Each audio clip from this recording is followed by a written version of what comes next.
অভয়নগরে পানিবন্দী মানুষদের মানববন্ধন অনুষ্ঠিত হয়েছে।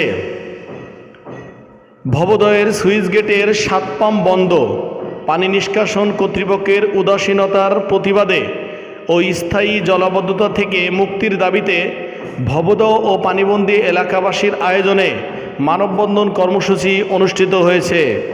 আজ 19শে সেপ্টেম্বর রোববার বিকালে যশোর-খুলনা মহাসড়কের নোয়াপাড়া বাজার হাই স্কুল গেটের সামনে 1.5 ঘণ্টা ব্যাপী মানববন্ধন অনুষ্ঠানে উপস্থিত হয়ে বক্তব্য রাখেন কর্মসূচির আহ্বায়ক গাজী ইকবল কবির, সদস্য শিবপদ বিশ্বাস, শিক্ষক রবিন পাড়ে, সেনাবাহিনীর সাবেক সদস্য মিজানুর রহমান, উপজেলা Jamaat-e-Islami secretary general Sardar Sharif Hossain, সমাজসেবক Moshiar Rahman, paddy officer M A. Gafur, Bhabadah পানি নিষ্কাশন কমিটির সদস্য চৈতন্য কুমার পাল, সাংবাদিক তাহিদুসামা, রণজিৎ মল্লিক, সাধন বিশ্বাস, দেবদত্ত মল্লিক সহ আরও অনেকে।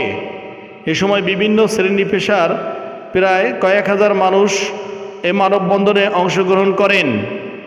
এ সময় বক্তারা বলেন, এ অঞ্চলের স্থায়ী পানিবন্দী হয়ে মানুষের জীবন থমকে পড়েছে। সাপ আতঙ্কে থাকতে হচ্ছে সবসময়, থাকা, খাওয়া, রান্না করা, পশু খাদ্যের চরম কষ্ট পেতে হচ্ছে। পয় নিষ্কাশনের জন্য চরম খারাপ অবস্থা হওয়ায় দ্রুত ব্যবস্থা গ্রহণের কথাও বলেন তারা।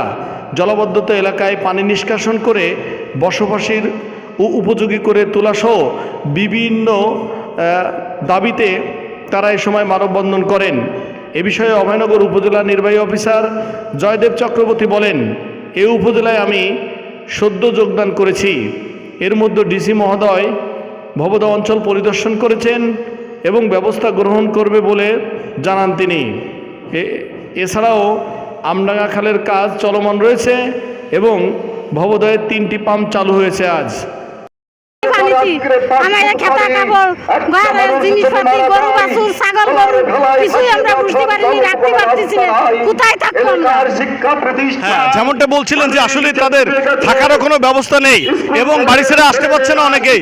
তবে এখানে কিন্তু আরো আপনারা দেখতে পাচ্ছেন একজন বয়োবৃদ্ধ মানুষ, তিনি কিন্তু আসছেন এই অন্তত যদি আজকে সামিল হয়ে অন্তত সরকারের কাছে একটা মেসেজ দিতে চায় যে ভবদহের এই পানিটা স্থায়ীভাবে যাতে সরানো যায়।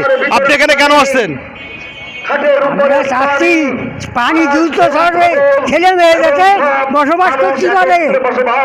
রাঞ্জে খাতি পাচ্ছে গলি গরু মারতেছে, আমাকে ফেলানোর জায়গা নেই, আর কিছু বলবে না।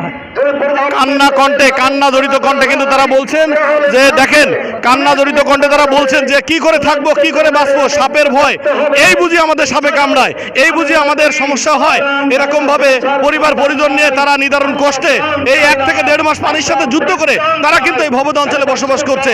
তাই আজকের এই রাজপথে তারা মেসেজ দিতে আসছে অন্তত এই যাতে দ্রুত ভবদহ অঞ্চলের যে স্থায়ী পানি আছে সেই পানিটা যাতে দ্রুত সরানো যায়, সরানোর ব্যবস্থা করা যায়, এমনটাই মেসেজ কিন্তু তারা দিতে আসছে। দীর্ঘদিন ধরে যে পানিবন্দী অবস্থায় আছে, এবারের পানিবন্দী অবস্থা এটা কঠিন অবস্থা এবং যে 1 থেকে 1.5 মাস এই পানিবন্দী অবস্থায় আছে, অতি সত্বর ঊর্ধ্বতন কর্তৃপক্ষ এবং পানি উন্নয়ন বোর্ডের মাধ্যমে যদি এই পানি সরানোর ব্যবস্থা না করা হয় তাহলে অবশ্যই কিন্তু এই ভবদহ অঞ্চলের মানুষ আরও কঠোর থেকে কঠোর আন্দোলনে সামিল হবে এবং আন্দোলনের রাজপথ দখল করে ফেলবে, এমনটাই কিন্তু তারা বলেছেন।